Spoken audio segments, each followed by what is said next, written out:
આજરોજ હનુમાન જયંતિના નિમિત્તે લાખો ભક્તો જે છે તે સ્વયંભૂ હનુમાનજી મહારાજના દર્શન કરવા માટે ડભોઈ ખાતે આવી રહ્યા છે। આપણી સાથે એક ભક્ત જોડાયા છે, તેમની સાથે વાત કરવાનો પ્રયાસ કરીશું। આજે હનુમાન જયંતિ છે, દર્શન કર્યા, કેવી અનુભૂતિ થાય છે? બહુ સરસ અનુભવ છે। અમે આમ દર શનિવારે આવીએ છીએ, પણ જે હનુમાન જયંતિના દિવસે અમે આવીએ છીએ અમને બહુ જ ગમે છે, બહુ સારું લાગે છે। અમે આમ દર્શન કરીએ છીએ એટલે આમ મનની આપણી મનોકામના બધી પૂરી થાય છે।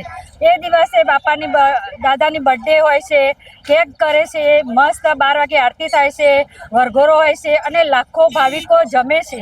એટલે પ્રસાદનો પણ લોકો બહુ જ ભાવ લે છે। હજારોની સંખ્યામાં લોકો આવે છે, વ્યવસ્થા કેવી છે?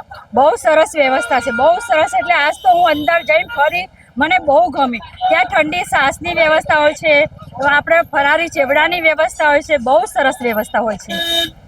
હજારો ભક્તોના આસ્થાનું કેન્દ્ર જે છે તે દાદા રહેલા છે। લોકો આવે છે, પોતાની તમામ મનોકામના જે છે તે દાદા પાસે રાખે છે અને ફરી એકવાર જે છે તે આવી અને દાદાનો આભાર માને છે કે તમામ મનોકામના પૂર્ણ કરવા બદલ આભાર। હજારો લોકો જે છે તેમની સાથે દાદા સાથે જોડાયેલા છે, આસ્થા જોડાયેલી છે અને આ જે હનુમાનજી મહારાજ જે છે તે અમર છે, લોકોની આસ્થા અમર છે, લોકોનો વિશ્વાસ અમર છે। લોકો જે છે તે પોતાની તમામ મનોકામના, તમામ દુઃખ લઈ અને દાદાના દરબાર ખાતે આવે છે અને તમામ દુઃખ દર્દ ભૂલી અને ખુશી ખુશી પરત જાય છે। આપ જોતા રહો ન્યૂ ભારત ન્યૂઝ।